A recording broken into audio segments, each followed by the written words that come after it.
En la segunda ocasión terminó siendo vendido como un esclavo. Uno de sus amigos pagó el dinero del rescate, y cuando Platón quiso devolver ese dinero, su amigo no lo aceptó.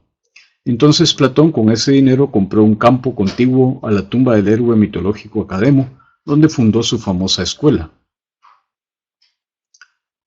Dice ahí, disculpe, discípulo de Sócrates, sí, y maestro de Aristóteles, maestro de Aristóteles. A la edad de 20 años conoció a Sócrates. Se ha especulado mucho sobre la relación entre Sócrates y Platón, si realmente Platón era el mejor alumno de Sócrates o no. Lo cierto es que no estuvo presente en la condena de Sócrates, en el episodio de la cicuta. Tal vez no era del círculo de los íntimos, pero de que fue su mejor discípulo no cabe duda. Y a él le debemos la mayor parte del pensamiento de habernos transmitido lo que pensaba Sócrates. Claro, otros discípulos también escribieron sobre Sócrates, Jenofonte, Aristipo y Antístenes, pero sus testimonios no concuerdan. La vez pasada leímos también la biografía de Sócrates de Diógenes de Laercio, y ven cómo hay cosas distintas de las que se presentan en los diálogos, cosas un poco raras. Entonces vamos a ver ahora, bueno, la amistad de Platón con Cármides y Critias, dos de los 30 tiranos que fueron impuestos por Esparta a Atenas tras la derrota de Atenas en la guerra del Peloponeso, lo volvió sospechoso a los ojos de los demócratas atenienses. Luego de la muerte de Sócrates, que para algunos se debió a su asociación con el régimen de los tiranos, Platón abandonó Atenas y se instaló en Megara. La tradición cuenta que en esa época viajó a Egipto y a Cirene.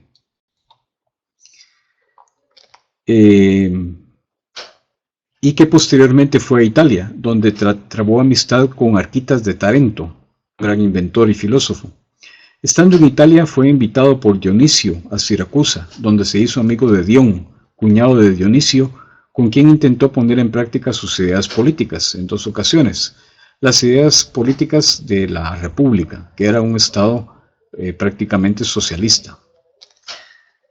De vuelta a Atenas, en el 388 o 387 funda, como ya se dijo, la Academia. La Academia era una especie de universidad donde se enseñaban matemáticas y diversas ciencias, además de filosofía. Se cuenta que en el frontispicio, en la entrada de la Academia, Platón había mandado poner "nadie entre aquí que no sepa geometría", o matemáticas, como decían otros. Parece ser que la Academia estaba organizada a modo de una escuela pitagórica y que la pertenencia plena a la misma requería, como en esa última, ciertos ritos de iniciación. En el 369 emprende un nuevo viaje a Siracusa, invitado siempre por Dión. Reinaba entonces Dionisio II, hijo de Dionisio I. Tampoco le fue bien a Platón en esa oportunidad. Al parecer permanecía en prisión domiciliar y consigue volver a Atenas, esta vez acompañado por Dión. Aún realiza Platón un tercer viaje a Siracusa en el 361, pero vuelve a fracasar en su intento por poner en práctica sus ideas políticas. Regresa a Atenas al año siguiente y permanece allí hasta su muerte, ocurrida en el año 348 o 347, dedicado a enseñar en la Academia, pero decepcionado y cansado por sus fracasos en Siracusa. Bien, ahora nos toca la teoría de las ideas. ¿Alguna pregunta sobre dice, ¿a qué se debe el fracaso de sus ideas políticas? Sí, bueno, muy buena pregunta. Platón ideaba una sociedad gobernada por filósofos, defendida por militares, en la que los campesinos, productores, artesanos se dedicaban a producir los bienes materiales. No había familias, más bien había comunidad de mujeres. El Estado se encargaba de la educación de los hijos no conocían a sus padres, era un Estado militar. Por eso se ha dicho que Platón y Sócrates y sus discípulos, entre ellos Platón, tenían afinidad por Esparta, por el régimen espartano. No eran democráticos, no tenían mucha estima por el régimen democrático de Atenas. En parte por eso dice que fue que condenaron a Sócrates, no tanto por su impiedad y corromper a la juventud. Pero bueno, esa es una especulación. O sea, ese estado de Platón es irrealizable. realmente no se puede poner en práctica. Y entonces Dionisio lo vio claramente, ¿no? El tirano de Siracusa, y probablemente pensaría que estaba loco, y fracasó en esas oportunidades. ¿Sí se entiende, Celi? Muy bien, gracias. Pasemos ahora a la teoría de las ideas. Bueno, aquí lo interesante es este concepto del mundo inteligible. Vamos a ver. Esta es la principal aportación de Platón. No tanto sus ideas políticas, que eran descabelladas, como ya vimos, sino el concepto del mundo inteligible, o sea, el mundo de las ideas. Les había dicho antes que Platón había puesto en la entrada de la academia: nadie entre aquí que no sepa geometría. Y es que la geometría nos pone en contacto con las formas puras. Es decir, uno puede hacer un triángulo, pero ese triángulo nunca será perfecto. Uno puede hacer un círculo, nunca será perfecto, por más que lo hagamos con alguna máquina, siempre será imperfecto. La única figura perfecta es la figura mental, la figura matemática, la proporción de pi entre la circunferencia y el radio. El radio cabe 3.141592 6 veces, etcétera, en la circunferencia.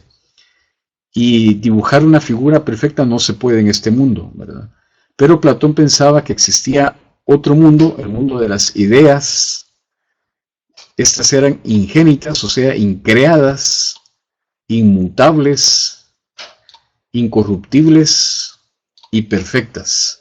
Las ideas eran como los modelos de lo que existe en este mundo. Es decir, en ese mundo inteligible, el mundo al que tiene acceso nuestra razón, el mundo de las ideas, existía la idea de hombre, la idea de computadora, la idea de libro, la idea de carro, todas las ideas. Y las cosas de este mundo sensible, participaban de las ideas. Es decir, era como las ideas eran como un cuño de la moneda, y las monedas concretas de metal eran los seres del mundo sensible, que tenían la forma que les daba el cuño, o sea, las ideas. Entonces, las ideas, y entre las ideas y las cosas de este mundo hay una relación de semejanza o participación, que es complicada, ¿verdad? Porque se les pueden hacer muchas objeciones, pero lo que pensaba Platón era que existía una semejanza entre las cosas sensibles y las ideas, el mundo inteligible. Entonces, las ideas eran objeto de la episteme o ciencia.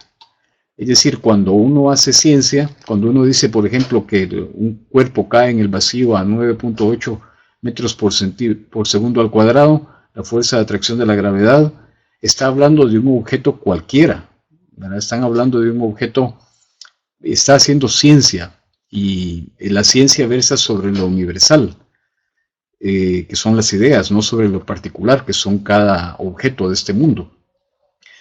Y doxa significa opinión. Para Platón, el conocimiento de las cosas sensibles es opinable, es objeto de doxa, de opinión, mientras que el conocimiento científico es episteme. De ahí viene la palabra epistemología o teoría del conocimiento. ¿Se entiende eso? Dice Juan Pablo. Regresar una slide cuando termina de explicar la teoría de las ideas. Ok, vamos a regresar. No sé, ahí solo... no sé si Juan Pablo se refería a eso.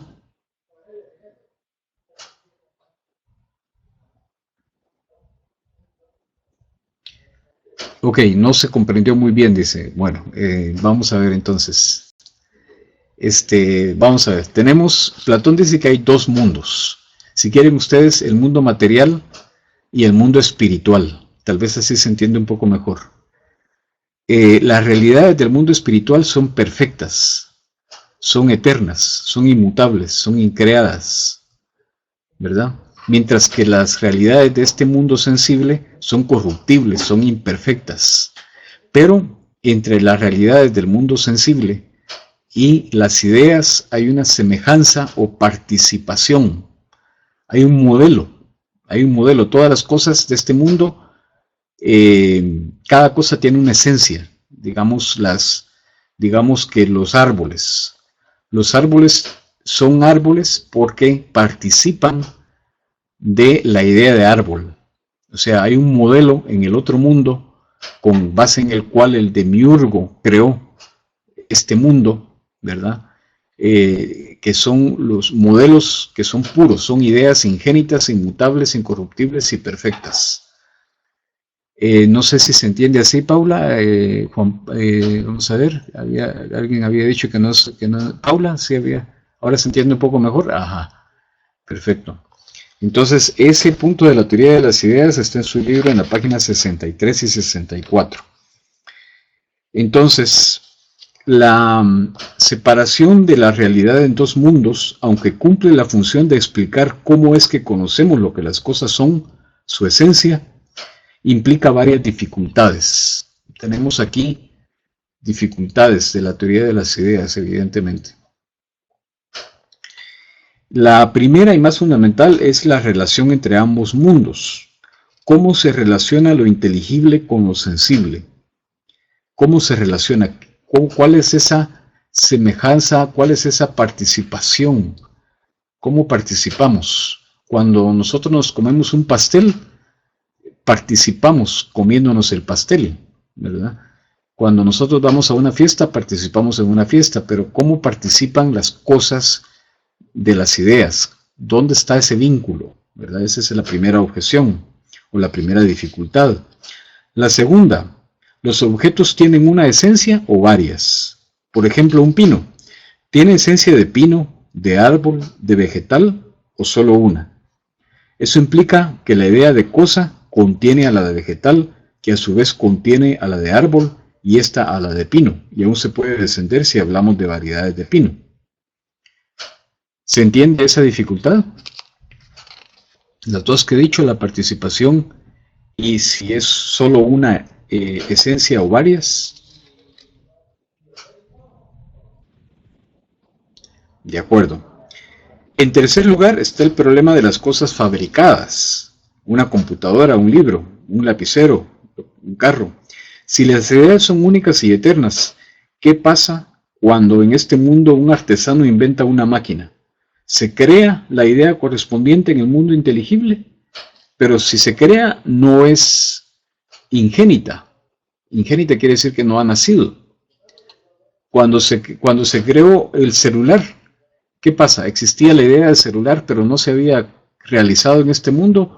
¿O cuando se inventó el celular, cuando se creó el celular, se creó una idea correspondiente en el mundo inteligible? Por otra parte, si un objeto está formado de varias piezas, por ejemplo un barco, ¿existe una idea para cada parte y una idea para el todo? Lo mismo puede decirse de las partes de un objeto natural como el cuerpo humano. ¿Existe una idea de hígado, de nariz, de pelo, además de la idea de hombre? ¿Se entiende?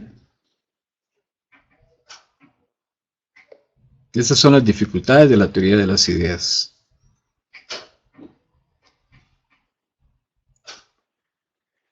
Platón se planteó algunas de estas dificultades en su vejez y las expuso sobre todo en su diálogo Parménides. Vamos a pasar más adelante, vamos a ver, no, allí no lo dice, pero en el diálogo Parménides se plantea a Platón la dificultad de su propia teoría de las ideas. En relación con el problema de la relación entre las ideas y las cosas, Platón propone, por boca de Sócrates, que esta relación puede ser de semejanza o de participación. Pero si es de semejanza, aparece el llamado problema del tercer hombre. El problema del tercer hombre consiste en que si decimos que dos cosas son semejantes en virtud de un modelo al que imitan, surge la pregunta, ¿en virtud de qué son semejantes las cosas y el modelo? Si se responde que en virtud de otro modelo, no hacemos más que trasladar el problema. Habrá que proponer un tercer modelo, al que imiten los otros dos modelos, y así hasta el infinito. ¿Se entiende el problema del tercer hombre? Si tenemos aquí un hombre, ¿verdad?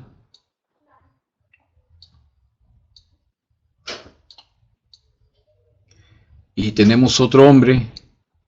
Estos son semejantes en virtud de un modelo. En virtud de un modelo que está en el otro mundo. Este es el modelo de hombre.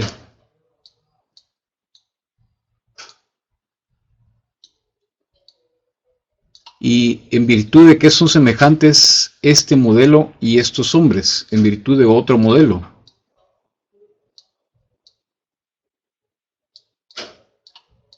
Y en virtud de que son semejantes estos dos modelos, en virtud de otro modelo, y así hasta el infinito. ¿Se entiende? Bien. En el Parménides, Sócrates también se niega a aceptar que las cosas innobles tengan un modelo ideal. Pero ¿por qué no? Y si no lo tienen, ¿cómo las conocemos? Por otra parte, ¿quién decide que una cosa es innoble? ¿Es el corazón más noble que el hígado o el páncreas? Sócrates es incapaz de responder a las objeciones que le plantea Parménides, pero se niega a abandonar la teoría de las ideas. Y parece que ese fue el caso de Platón. A pesar de la cantidad de dificultades que él mismo se planteó, no abandonó su teoría. Bien, veamos ahora la cosmología. La cosmología es cómo es el universo.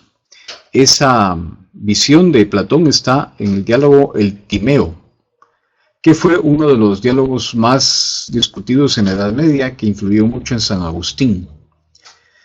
Platón expone su visión del cosmos, de la creación, en su diálogo de vejez Timeo.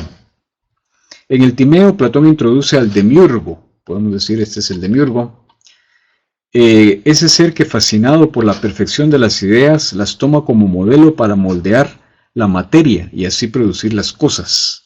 El demiurgo, pues, es la causa eficiente de las cosas, que son imperfectas no por su acción, sino por la materia. En el centro del mundo colocó el demiurgo el alma del mundo, que se extiende por todo el universo y que participa de igual manera de las ideas y de la materia. Las almas inmortales también las formó el demiurgo de ambos mundos, por lo que están en este mundo material, pero son capaces de conocer el mundo inmaterial de las ideas. El demiurgo es, en la cosmología de Platón, el encargado de introducir el orden y la finalidad en el mundo. Frente al universo mecanicista de Demócrito, caótico y sin finalidad, Platón quiere presentar un mundo impregnado de finalidad, imitar la perfección y el orden del mundo de las ideas. Eso es la cosmología. Entonces tenemos el demiurgo, introduce el orden y la finalidad. O sea, cuando hay orden es porque hay orden en relación a un propósito. No se entendió muy bien. Bueno, lo voy a explicar. ¿El demiurgo es un ser? Sí. Es, si quieren ustedes, bueno, haciendo una comparación que le hicieron los teólogos cristianos, sería Cristo. Cristo es el creador, es Dios Hijo, ¿verdad? La segunda persona de la Santísima Trinidad, pero por Él y a través de Él se creó todo cuanto existe, dice el Evangelio de San Juan. Y dice San Pablo también. Entonces el demiurgo toma como modelo las ideas y toma la materia y con base en los modelos hace las cosas de este mundo. Y a los hombres los hace de una mezcla de espíritu y materia. Por eso es que podemos entender, por eso es que podemos conocer las ideas y recordar. El conocimiento para Platón es recordarse de las ideas que se conocieron en el otro mundo. Entonces, en este mundo hay un orden porque hay finalidad. La finalidad es contemplar las ideas, ser feliz, pero todo en este mundo tiene algún sentido, tiene alguna razón de ser. Los peces se hicieron para volar, para nadar, las aves para volar, los hombres para trabajar y para conocer el bien y practicar la justicia. No sé si se entiende un poco mejor. El demiurgo es un ser intermedio, ¿verdad? Que crea este mundo material y también crea las almas. Muy bien, esa es la cosmología. Ahora veamos la antropología y la psicología. Antropología, estudio del hombre, y psicología, tratado del alma, psique, alma. Bueno, el hombre está formado de cuerpo y alma, que son como dos caballos tirados que tiran de un carruaje gobernado por un auriga. Ese es el mito del carro alado que aparece en el Fedro, ¿verdad? En el Fedro aparece el mito del carro alado. Entonces Platón dice que el hombre tiene cuerpo y alma. Vamos a leer mejor. El hombre, dice, para Platón es fundamentalmente su alma. El hombre es fundamentalmente su alma. Esta se encuentra unida accidentalmente al cuerpo y le corresponde la misión de dirigirlo y gobernarlo. La concepción del hombre de Platón cambiará a lo largo de su obra, pero permanecerá la idea de una unión accidental y provisional de alma y cuerpo. O sea, Platón tenía una visión negativa del cuerpo. Había que disciplinar el cuerpo para realmente poder alcanzar a contemplar las ideas y poder transmigrar, poder reencarnarse. Él creía en la reencarnación en seres superiores. Si no, se reencarnaba en animales. Esas ideas parece que le vinieron de la psicología, de los misterios órficos. La idea del alma, desde luego, no es original de Platón. Él la toma de la tradición de su cultura, en la que el alma es vista como el principio vital de todo ser vivo, incluyendo, por supuesto, al hombre. Incluso se pensaba, como se ve en las obras de Homero, que el alma sobrevivía al cuerpo, aunque su vida separada del cuerpo era un simple remedio triste y fantasmagórico de la vida en la tierra. En la Ilíada se habla cuando mueren los héroes, van a parar a otro mundo que está lleno de...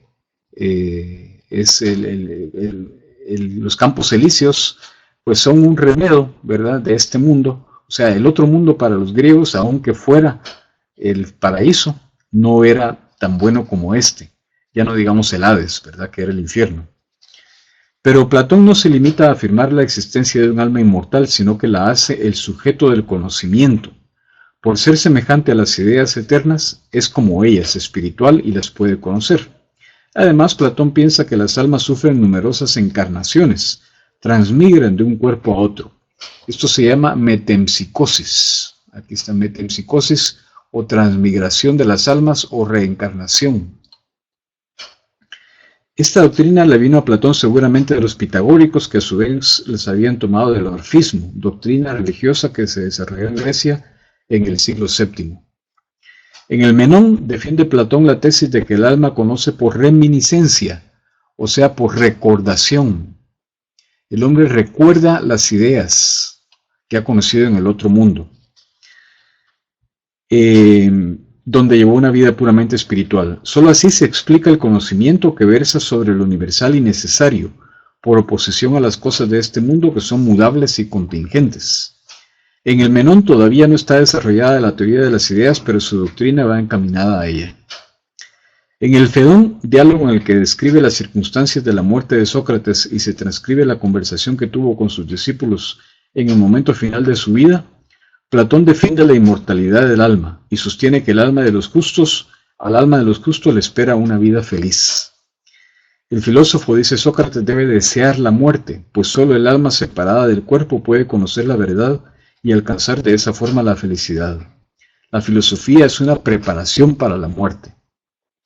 También defiende Platón en este diálogo la teoría del conocimiento como reminiscencia. Aquí ya se encuentra desarrollada la teoría de las ideas y el conocimiento se explica porque el alma inmortal ha conocido en una vida anterior las ideas eternas.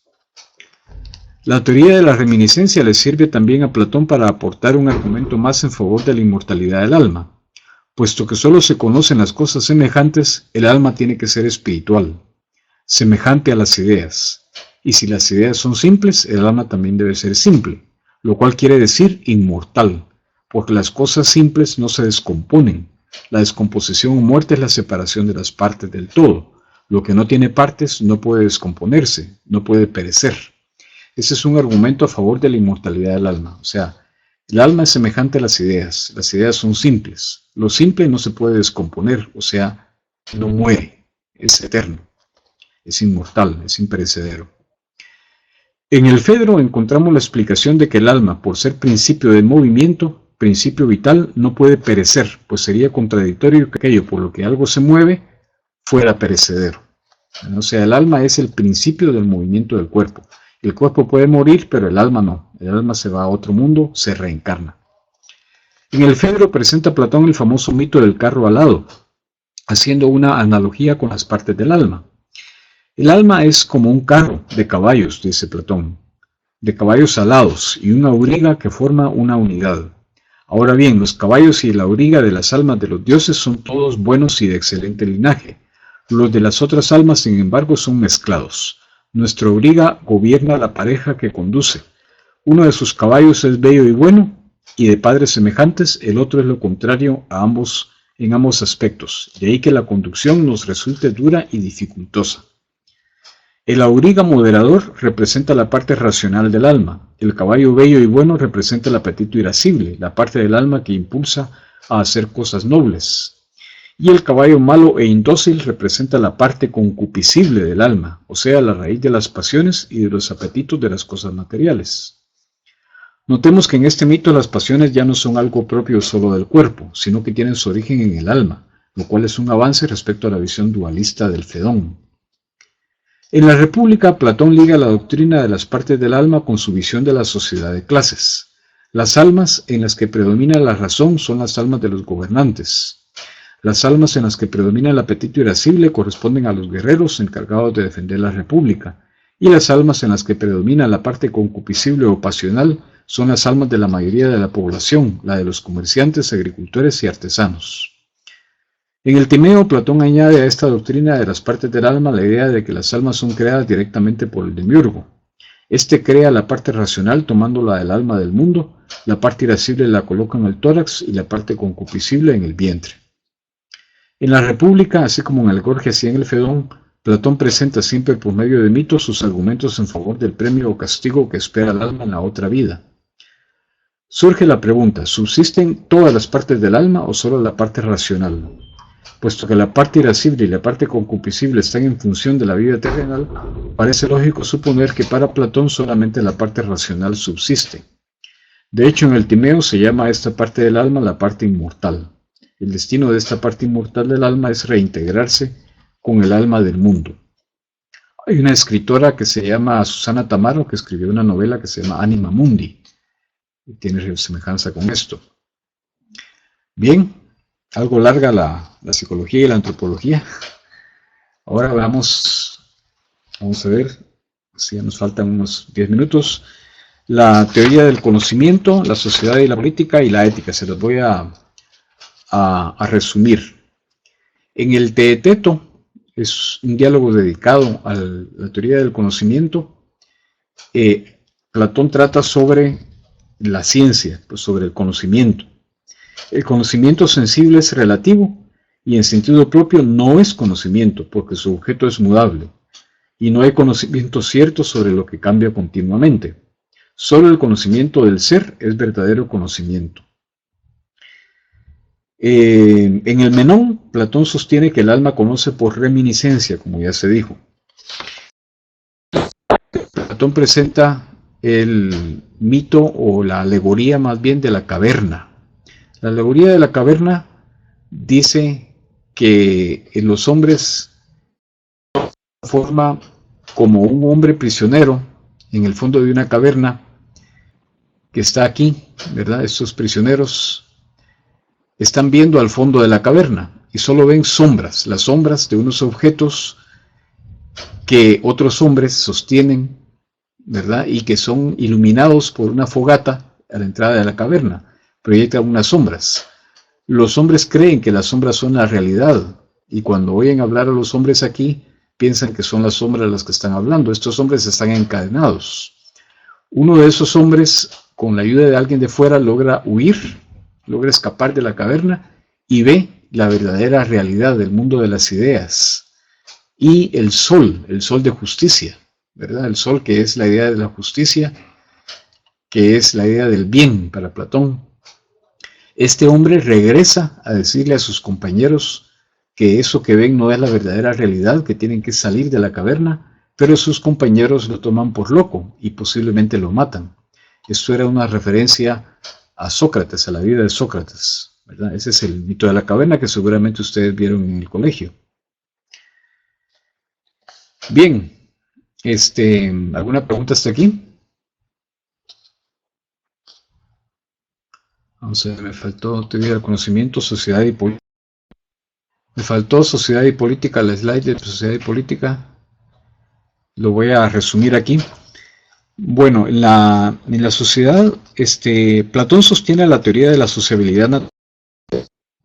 A diferencia de los sofistas, para quienes la sociedad es puramente convencional, el fundador de la sociedad es el medio de vida natural para el ser humano. Solamente en sociedad, unido con otros, puede el hombre sobrevivir, y no solo eso, sino alcanzar un modo de vida plenamente humano, orientado al conocimiento de la verdad y a la práctica de la virtud.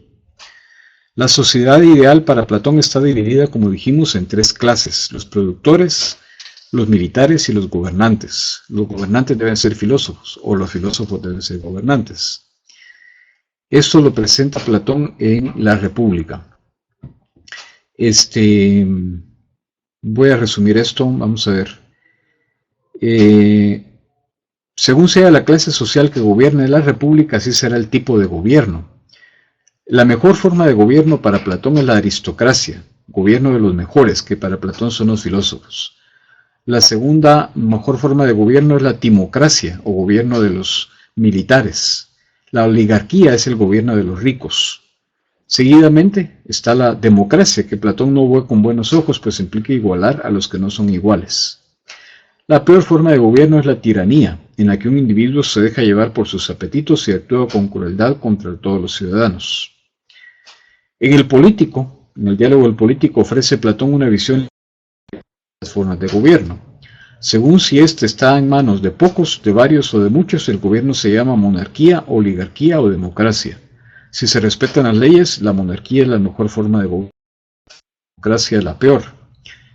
Si no se respetan las leyes, la jerarquía se invierte porque los monarcas se convierten en tiranos.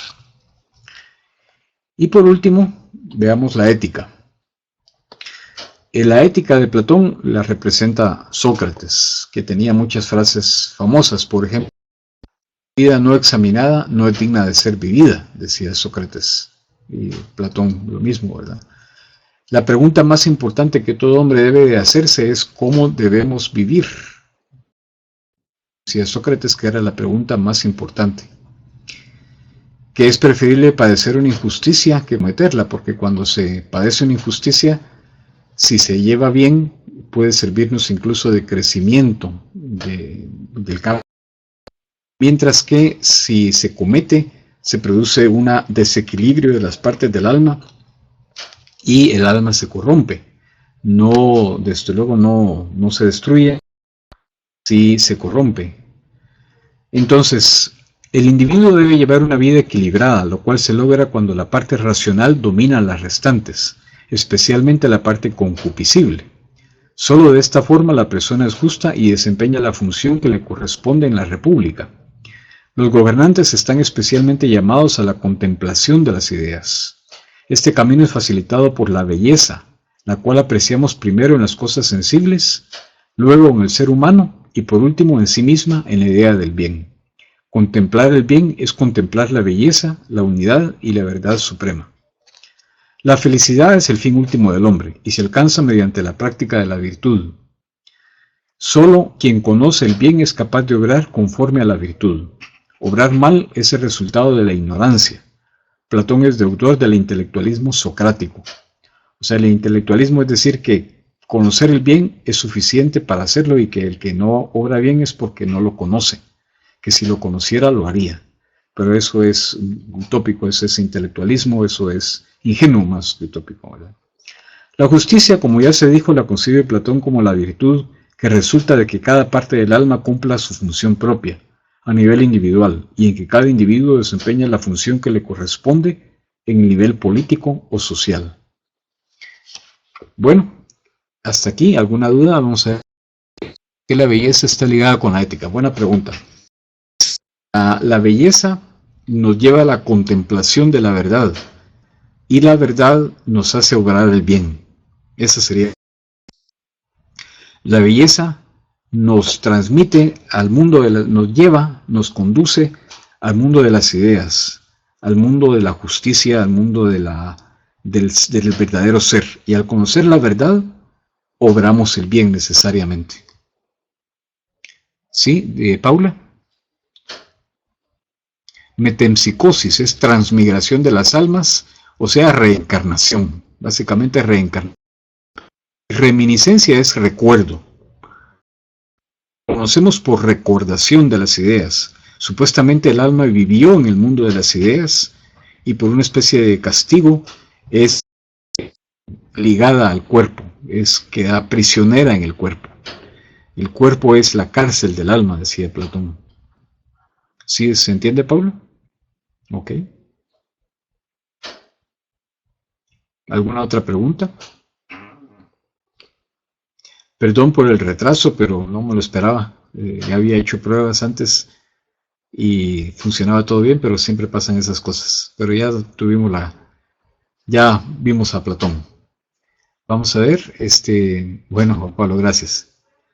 Entonces solo nos queda el quiz. La presentación está en mi, solo que no, está un poco esquemática y me faltó la idea, la diapositiva de la sociedad y la política, de las formas de gobierno, pero creo que se les quedó. Tampoco es tan específico el quiz. Bien, ¿alguna otra pregunta? ¿Algún otro comentario? Entonces les voy a pasar el enlace del quiz.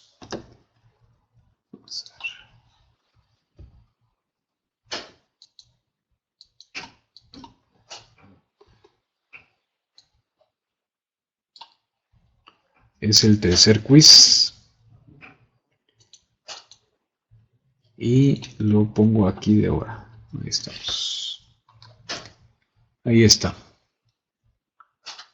Para la próxima clase tenemos los textos de Platón y igual que el jueves pasado, pues lo hacemos en esa plataforma Mood.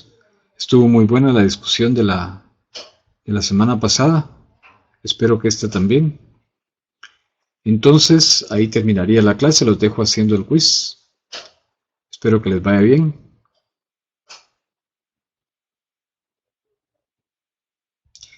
Y nos vemos el jueves. Gracias por su participación. Y disculpas de nuevo por el retraso.